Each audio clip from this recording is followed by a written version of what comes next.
Welcome back to Ox Tools. I'm Tom.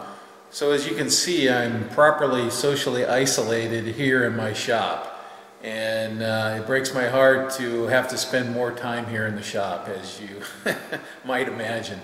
What we have to show you today is kind of interesting. I stopped by a friend of mine's shop, and he actually gave me something and said, hey, take this with you, do a restoration on it, it deserves to be with you. So twist my arm, I guess is what I said. And anyway, I have it. I'm going to show it to you, and we're going to do a disassembly on it and see if we can fix this thing and bring it back to life. It's pretty cool. Okay, here's the thing. So what we have here is, and a lot of my viewers know that I have a, I don't know, it's almost borderline fetish about levels, about precision levels. I just think they're fascinating, and they're just a very interesting instrument. What this is here, this is a very special unit here. This is a FELL, F-E-L-L, precision level. And these guys made their name by creating a level that works in two axes at once. Basically, it has a circular bubble, and so when you place this level, you get this axis and this axis simultaneously. With a normal level that's curved, has a curved vial in it, you get a single axis, and then you have to rotate the level to get a secondary axis. Now, let's pull this one out of the box. These things are pretty cool. Let's get the box out of the way because it's not as interesting as the level here. So here's the level. And this one's a little bit sick here in that it's lost some of its internal fluid. But everything else is intact here. And so what these guys did is they developed a technology for creating this spherically curved surface, as where a traditional bubble level, the vial is curved at a very large radius. Well, what they did was they were able to create that radius as a spherical radius, okay, to make a very sensitive level that works in two axes. Now, and I'll switch it around a little bit. You can see the bubble is just much too big, so that's an indicator that it's had some fluid loss internally. So now, this is the one my friend gave me, Andy, and so let's set this one aside for a sec. And I have one here. And I have a more modern version here. This is a more modern version here. Let's pop that out. I'll take a look at that one there. And here you can kind of get an idea, and that my workbench isn't level, but there you can see the bubble kind of, and I'm just barely trying to manipulate it so that the bubble centers up. And these are pretty sensitive levels. These are 8-second levels, which is about 5/10,000ths of an inch per foot, approximately. So, or let's say 8.6 seconds. So there's that, and there's the base of this one. This has the cross-check pattern, and this one has this really cool bullseye, is what I call this style here, which is kind of neat. So what we're going to do is, now my friend Andy said he tried to take this apart and he didn't have any luck. And you can, well, I'm not sure how it comes apart. We're going to try to take it apart. There's adjustment screws so that you can trim the level out, or the vial in relation to the base and make it null. And there's instructions on the inside of the case on how to do all that. So what we're going to do, let's try taking this apart and see what happens. All right, so there's some small set screws here that we're going to take out. Actually, there's some going in from the sides too. Get that's classic, right? So the first Allen wrench you grab, you might as well just throw it away because it's not the right size. It's always the second one that you grab. Well, let's all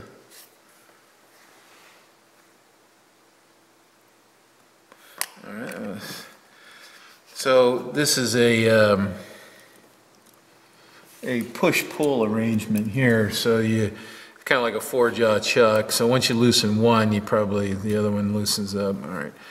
So pro tip here: whenever you have a screw like this, take it all the way out and look down the hole. Make sure there's not a second screw down the hole. Now I don't think that's the case here, but I'm still going to do it.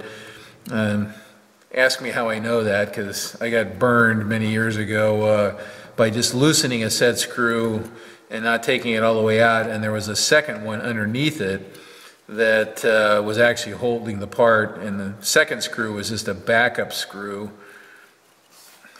All right, actually, you know what? So we don't lose track, let's put them in there. I'm just going to look down the old pipe there. All right, I don't see another screw down there. And then we'll get these out.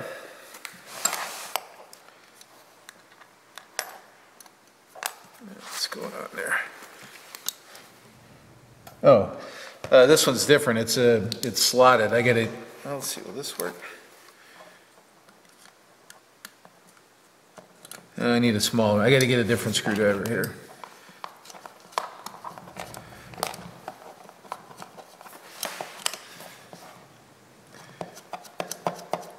I wonder why they did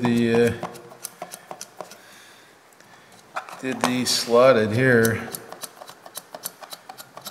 Oh, that's why, because they're a mile long. That makes sense. It has to reach all the way. So take those out.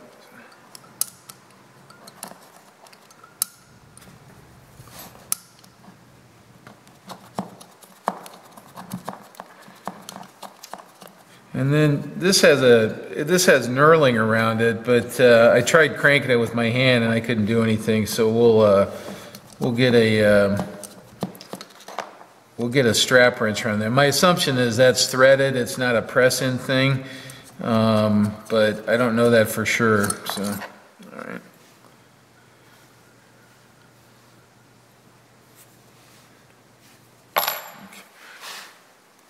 All right, so I gotta do something different. Let me get set up to try to crank on that.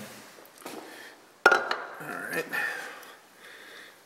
nothing like a nice rigidly mounted precision vise to hold something while you work on it. I'll set that down in there. And we're not going to crank it down. We just don't want it to move while we're working on it. Okay, this is no. We're going to have to use an implement of, I got this strap wrench here, and we're going to see if we can get it with this strap wrench here. This one, I got this one at the flea market. It's kind of interesting. It clamps the strap into the thing with a screw, so it makes the strap easily replaceable, which is kind of nice. But this particular one, you know, I've had it for years, but it's really short, right? So, and this, it's barely making it on this, but it's got one of the better straps of the strap wrenches that I have. Oh, okay, that wasn't too bad.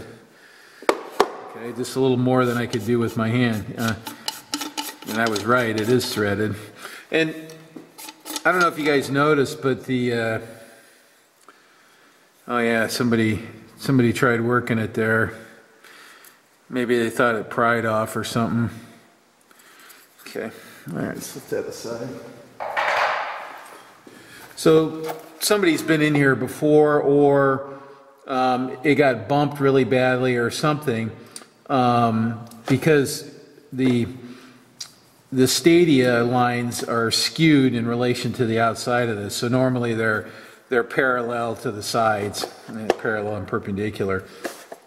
And then this kind of, okay, so it's got like a spring clip here that looks like it holds this vial. Oh, there it goes. Okay, so I can move the vial around a little bit.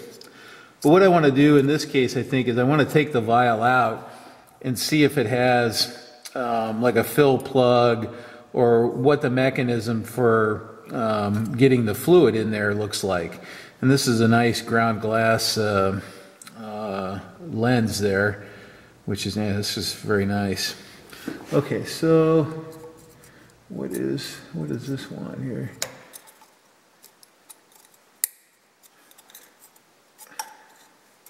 I don't want to bend this. Okay, it looks like you just pull it in. What it looks like to me. But oh, there it is. Oh, okay. So it's, I see what it's. So you just feed it in and work your way around. All right, that makes a little bit of sense. That's kind of good. And it looks like this thing is free now.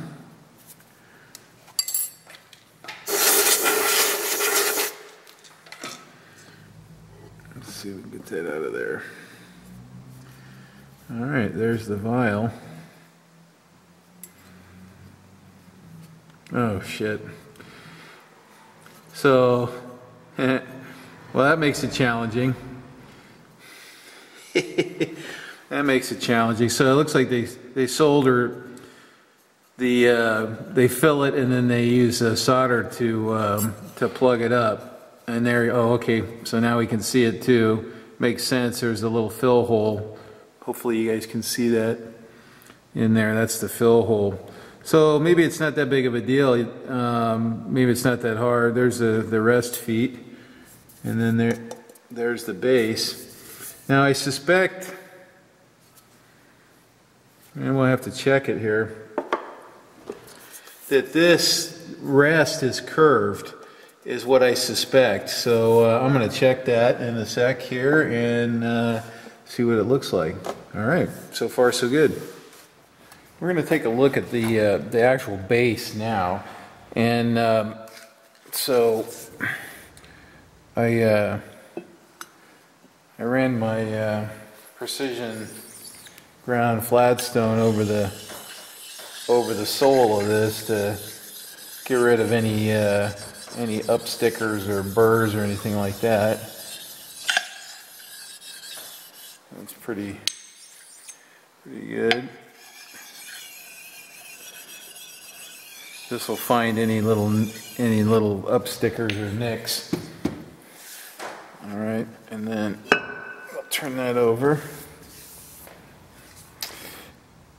Well, for what we're doing here, what I want to show you is this seat that's in here. So this is what the actual vial sits on.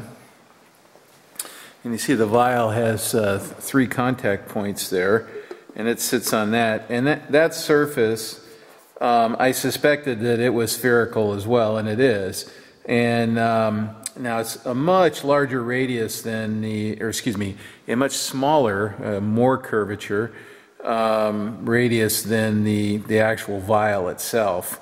So this is something like 65 or 60,000 millimeter radius, and this is oh, you know what? I can't remember what it is now. So I figured it out, but I don't remember the number. So we're just gonna plop an indicator in here, and I'm kind of already set up here, and then we can observe. Yeah, right, like you can observe that. Okay, all right, let's do this. Let's do this. Come on. And then maybe you can observe. Oh yeah, oops. Let's set that, lock that. So now I'm up against the front of the surface gauge is up against the body of the level, so I'm going to run it to the edge of that. Then we'll zero this little monkey here, like so. Okay, and then we're just going to slide. And now it's got a little center hole in the middle, so we won't be able to go all the way to the center, but we can go most of the way. And you can see that it's coming up. Okay, what do we got, about 8,000, 7,000? Go back to my starting place. Okay, index is good. We'll slide it up again. So there's probably another thou to the center point. So if somebody wants to calculate that radius, actually they need the diameter. I got to give you the diameter. I'll measure that too. All right, so I don't know, what is that? This 3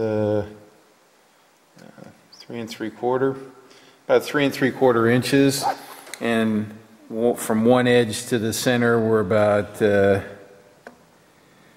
what is that? That's 7.5, 8. So it's probably 8.5 to the center, another thou, something like that. Yeah. I'm just looking at the rate of change to try to estimate what it would be to the center. So I'm going to say 8.5 to the center. So that chord, okay, is 3 3/4, and the height of the chord is 8.5 thou off of that. So if somebody wants to calculate that, it's actually a simple calculation, and it's actually kind of fun to do. Or you can lay it out in a CAD program and do it that way as well. But that's how we adjust the level in relation to the bottom here. We slide that vial around, and so that when this thing swaps ends and whatnot, it reads the same. So, and we'll do that in a little bit. I got the vial cleaned up a little bit here now, and it's, you can see. I'll tip it just a little bit so the bubble stays away. You can see that little dot is actually this. A little blob of solder here. So the way this works is it's a real thin metal cup, and I actually read the patent for this. This may even be, they talked about using a silver cup for some reason, so not sure why. I think it was to get a good bond between the glass, which is the actual, this is the trick part here, the lens, and the body of the thing, so they could do a proper solder joint there.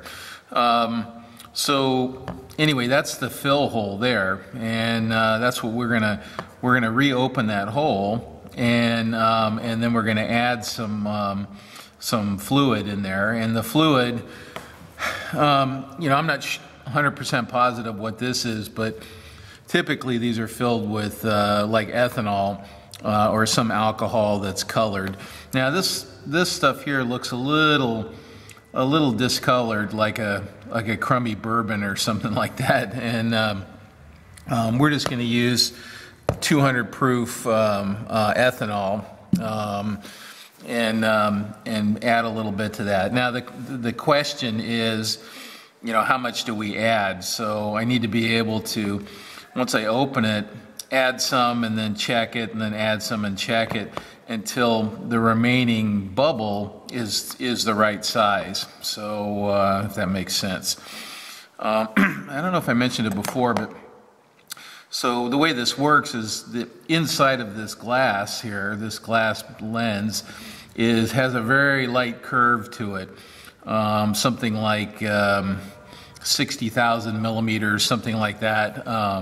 To give the kind of accuracy that this has, which is 8, I think it's 8 seconds or whatever it is,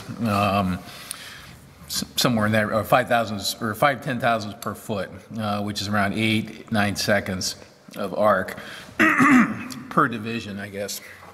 So that's what Fell worked out, is how to create that curvature in this lens and then get everything all lined up, and that was the cool technology that he came up with.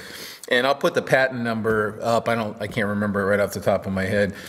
But let's work on, so here's the crux right here, is we need, I don't want to add another hole. I really like to drill through the existing hole, but it's a little bit tricky to locate. So what I've done is I've transferred a line up to here, and then transferred that line around to the back side here, okay? And then what I did, and I'll show you how I did it on the mill, we'll go over there in a second. I used a microscope, an optical microscope, to locate this edge and then locate the center of that, the hole by looking down through it. So I know the distance from this edge to the hole, and then this gives me my clocking here. So it should be pretty close, I hope. I couldn't think of a better way to do that. And the other thing is, this cup is really thin, so it acts like a little diaphragm too. So when there's temperature changes and whatnot, or pressure differences, this can flex a little bit so that it, I guess, maintains some kind of equilibrium.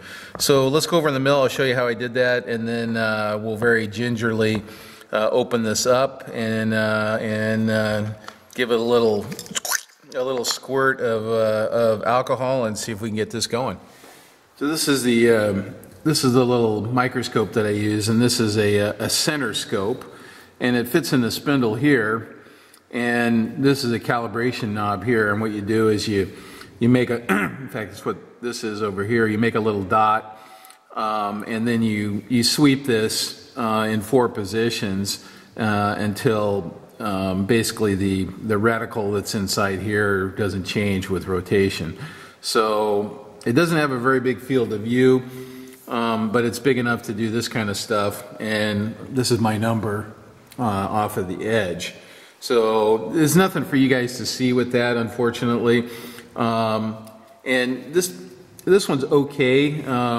What you really want is one of these that has a much longer eyepiece, so you don't have to get your head so close to the spindle.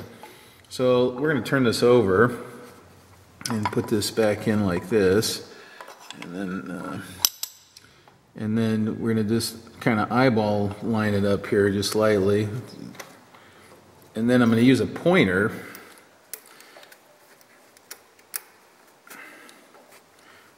Okay, I'm going to use a pointer, and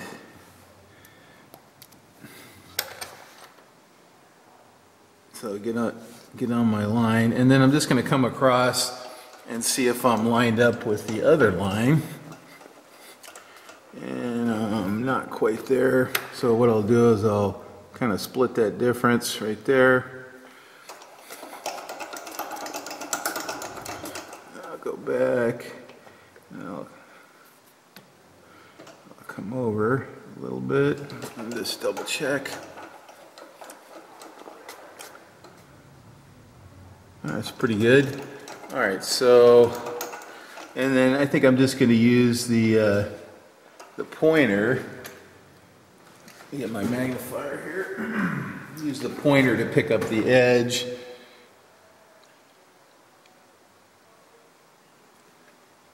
You can do pretty good that way. All right, let's see what that is. Okay, that's pretty good. What was it, 604? 604, okay. So what I'm going to do is just kind of use this to make a center punch mark in there, very carefully.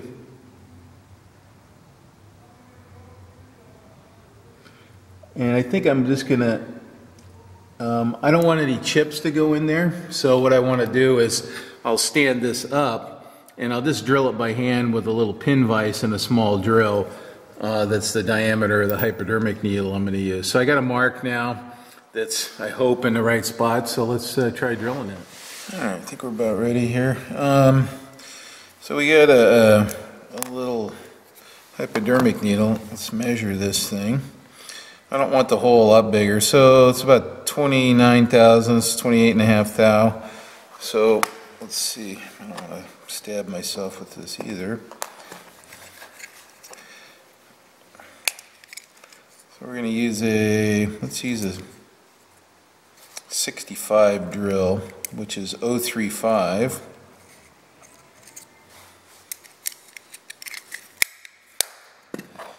And we're just going to drive it with a little pin vise here and do it by hand. Sometimes these kinds of operations. Alright, I got my little mark there. So what I'm going to do is I'm going to drill part way through, and then I'll stand it up and tilt it back.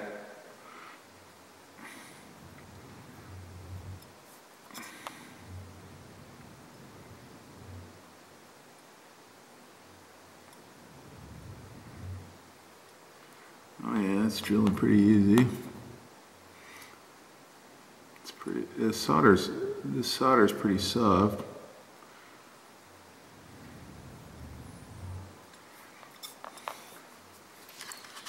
Get a little extra light on the subject here.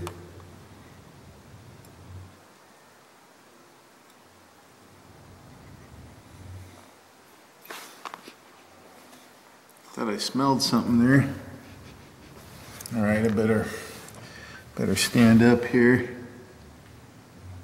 Okay, so the last bit, what I want to do is kind of do it like this. Actually, you know what? I can probably do it like this and then give you guys a good shot of me screwing this up. Get in the hole here.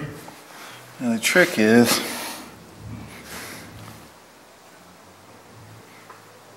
I want to be able to see what I'm doing there.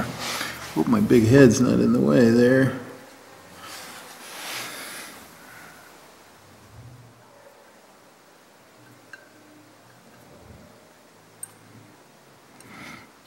So I would guess that I'm not right on the hole.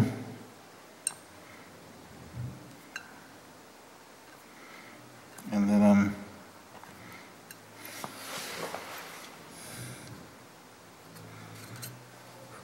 oh, wow. So I can smell it now, so I'm through. It smells, you know what it smells like? It smells like ether. That's what it smells like.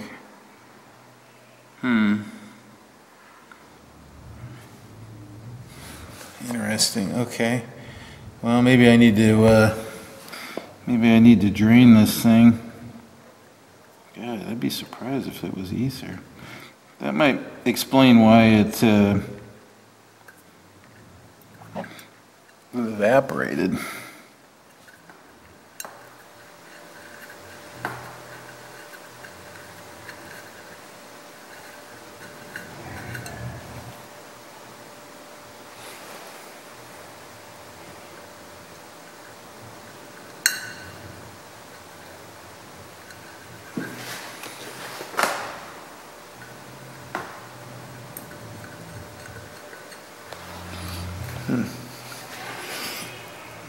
Snowclaw.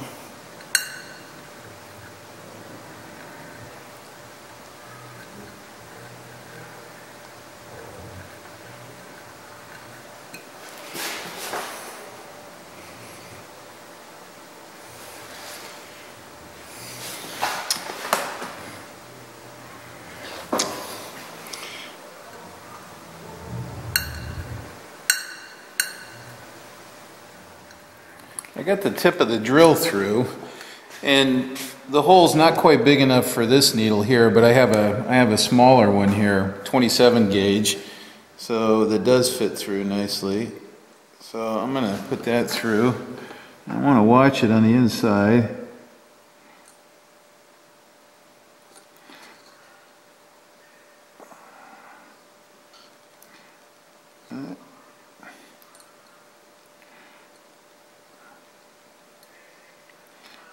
Put some in. I don't want to put too much in. And then what I want to do is, I don't know, I think I hold my finger over the opening and see what the bubble size looks like. Or actually, maybe I could put a piece of tape over that. You know what? I don't know what's going to seal that though. I don't want tape residue on that if I'm going to solder, so actually, you know what? That's probably okay, tape residue, so let's get a piece of tape.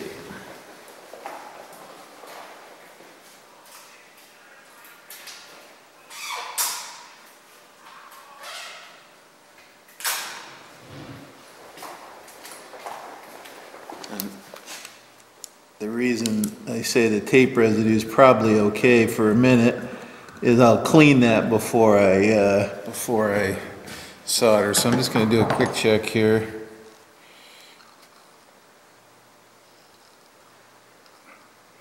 Yeah, we're getting some air in there, and I don't have enough volume in there either, so I can tell you that right now. Okay, let's peel that off. And let's keep adding here. Actually, it looks like it needs quite a bit from my eye there. Alright, let's try that. Alright, so what we're going to do here is I want to look at the bubble size when it's kind of in its level position. Not on this one, on the fell level. I'm just getting this roughly leveled so I don't have a mile to go when I put the real sensitive one up there. So this is a leveling plate that I had made, I don't know, a couple years ago now, probably. So we're just leveling this in 2 axes. All right, that's pretty good. And then what I did here is I covered the hole with some butyl rubber here, which is this sticky hucky puck stuff. And so what we'll do is we'll put that on here and see what our bubble looks like. And I can already tell right now that the bubble's too big. Oh, this thing's pretty sensitive here.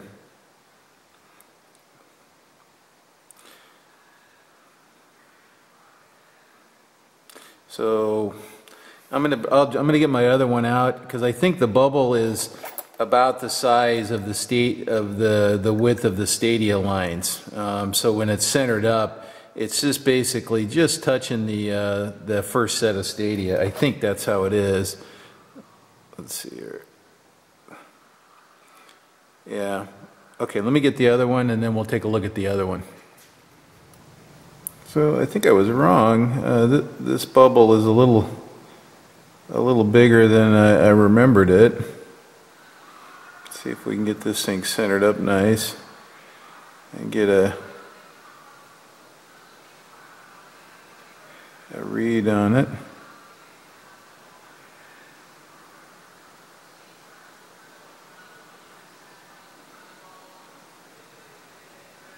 Yeah.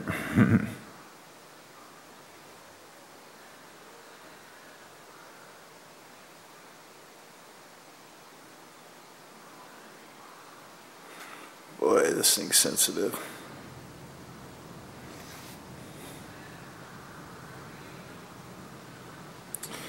So yeah, it's a little bigger than the inside.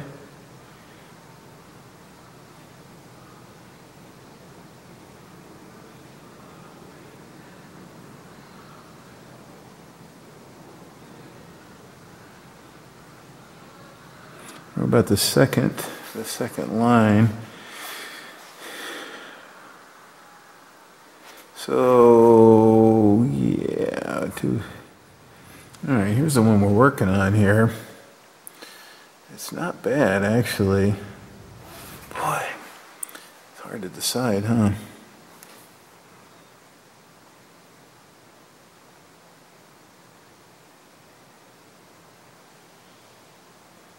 I don't know. I think I'm going to add just a little bit more. Not much, though. And then we'll check it one more time and see what it looks like. So 1, 2, 3. 1, 2, 3 and a little bit. So I added 1 milliliter to the volume, and it visibly changed it. Actually, I'm liking the look of this here. 2, 2. Yeah, I think I'm liking the size of that bubble in proportion to the diameter and all that. Huh. don't know, what do you guys think? I'm just not sure what makes sense here. I don't know. It looks pretty good to me. Let's just go with it. I'm going to go with it. I can always add more, and I can always take some out because now I know what to do, right? So we got cleaned out my opening here and got most of this, or as much as I can, this butyl rubber off of here, which might interfere with the soldering. So what I'm going to do now is I got my little soldering iron here. I just need a tiny one. I'm just going to float that in. I'm going to use my little tinning block here. This is just to kind of clean the iron tip. This is old school Salomoniac, which, you know what, I don't remember what it is exactly, but if you need to tin a soldering iron, this is the stuff here. It helps clean it and kind of get it ready to go there. Let's do this.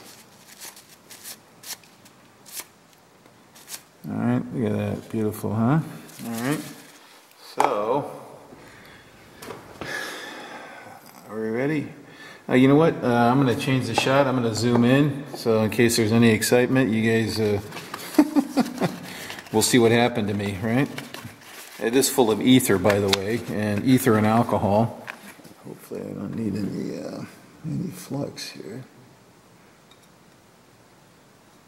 Yeah, they used what I would use, which is like Stay Bright.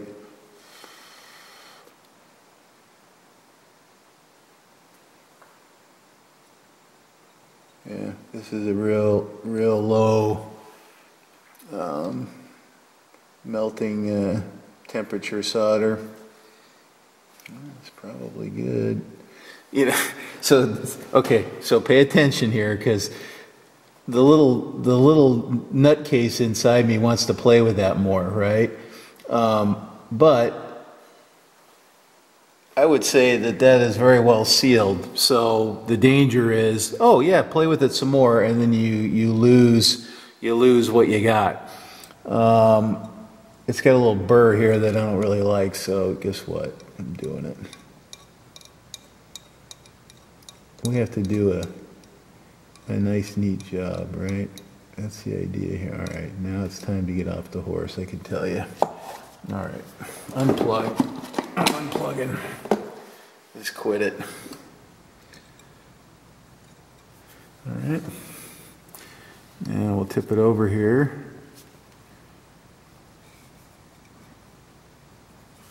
All right. And I'm gonna leave it like that for a little while, so that the liquid is over the hole, and I'll take a look at it in a minute and see what it looks like. Start putting it back together here.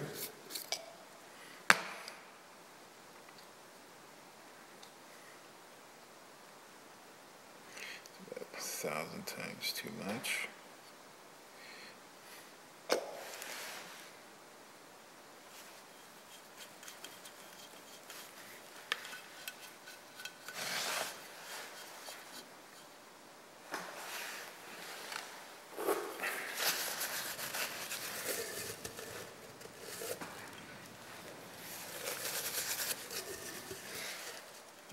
Has to go a lot farther than that.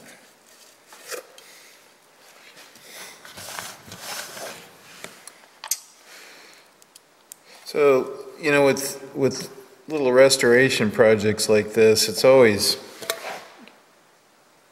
you know, the part I struggle with is how far do you go, right? I mean, so, you know, all these dings and nicks and, you know, marks from people's hands and all those things are part of this tool's story, right? So some of that I want to preserve, right? Although, you know, I certainly want the thing to function the way it was designed and as closely as possible, right? But you know, some of the you know, some of its charm is the patina and the you know, its history, right? Now you can, you know, and I certainly appreciate people that want to, you know, strip it down to bare metal and go that route, you know, with a restoration. I certainly appreciate that, and I've seen some just beautiful stuff done over the years. But me personally is I like to see the weather marks and on something. Okay, so I can see some where these pads were resting previously. So we're going to put those. Let's see here. So there's two. All right, that's not it. One, two. That ain't it. All right, that's probably it right there. So there's a pad, and a pad. Okay, so we're gonna drop that little monkey in there. So we gotta square these lines with the world here. Let's see. Oop, okay, just moved. It's interesting. These screws go in at a slight angle.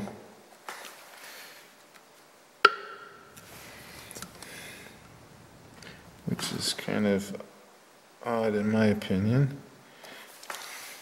Back off that way a little bit. I'm just kind of eyeball centering it here,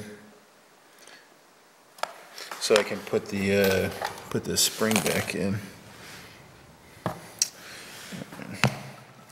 Let's close that up before I wear it to bed.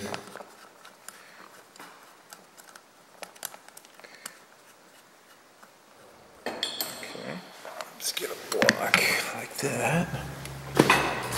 We're just going to do something like this, just so we have a visual that's referencing the side. Alright, that kind of works.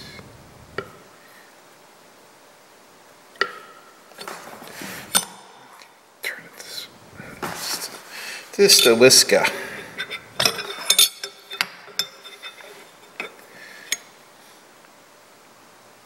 That's pretty good.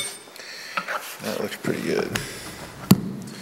Okay, so let's kind of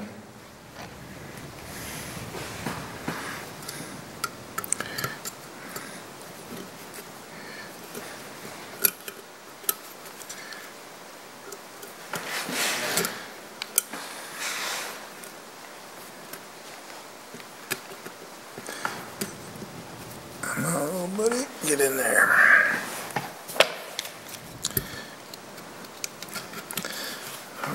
Hard to turn it.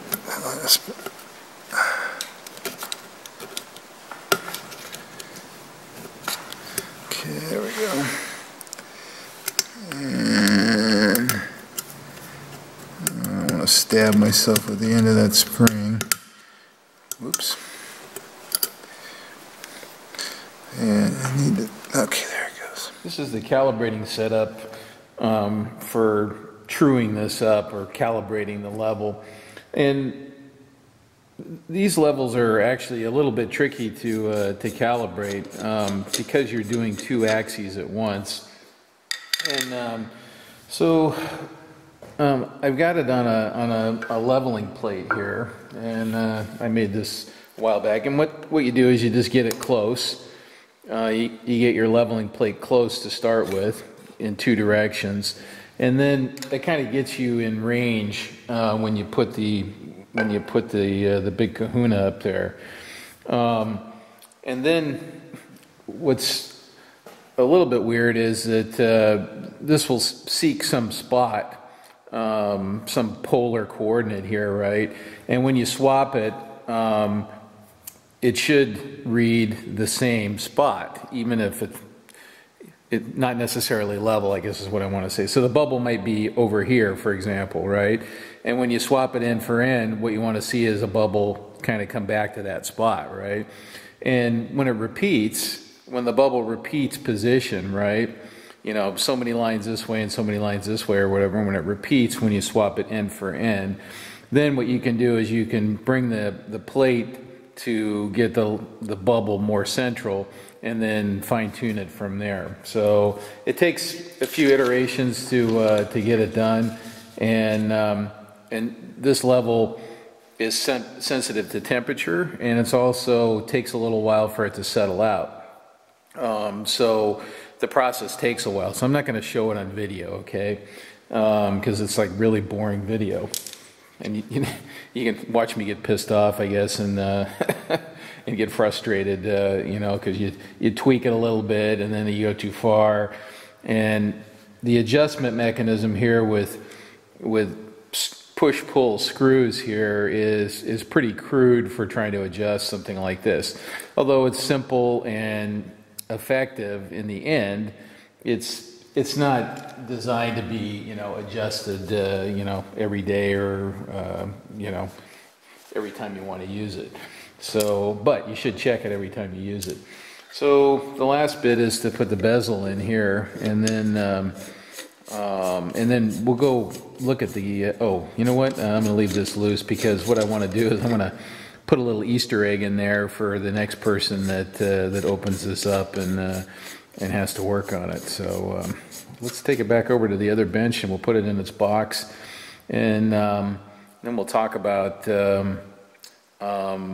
Actually maybe building one of these, how you might go about that.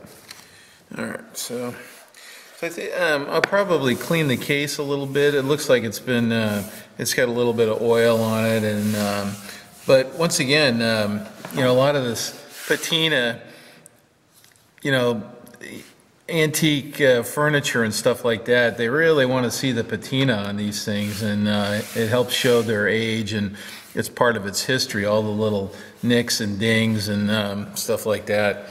So what I got is I got a little post-it note here, and what I want to do is, actually it was interesting on the bottom of this, of the vial, underneath, there was some pencil marks from the original manufacturer whenever this was made, and I'm not sure how to date these actually. And it said okay. Somebody had written in nice cursive handwriting. You might be able to see it in the earlier part of the video, but I think what I'm going to do is I'm just going to fold this up, and I'm going to slip it down in there and let somebody find that whenever they find it. Years from now, right? It's got my name on it and the date, you know, and what I did to it. And then we'll just, I don't want to tighten this up too much because, you know, just a little more than hand tight, okay? All right. So let's talk about, so if you're going to build a level, right, this would be the one to build because when you have a level that has a tubular vial, you have to make the ID of that tube, you have to make it so it's barrel shaped, so it has a curvature to it. And for a level of this sensitivity, that's somewhere between 150 and 200 foot radius, that curvature that you need in there, okay? Now, you've seen some lapping videos on my channel, and this is, the underside of this lens is spherical underneath, so it's got a spherical curvature under it. Well, when you're lapping objects, the natural tendency when you're lapping is to create a spherical surface. So just to kind of put it in perspective, the amount of, I did some calculations here, So the amount of curvature over a 3-inch diameter is only 6/10,000ths of an inch, right? So that's not a lot of material to remove. And the guys the amateur telescope folks, there's tons of videos on YouTube about grinding your own lenses, right? And that's the first thing they do is they grind their lens, and it's a sphere, and then when they have the right depth of the sphere, right, the chord, then they convert it into an ellipse that makes it into a good mirror. So just a little food for thought. It is doable.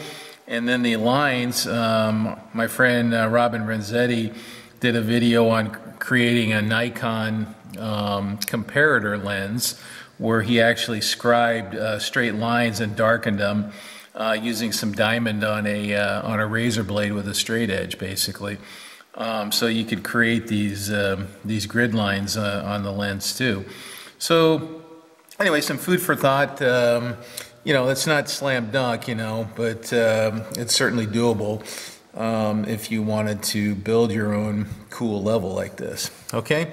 All right. Thanks for watching, folks. If you think I earned a subscription, give me a subscription. If not, see you later.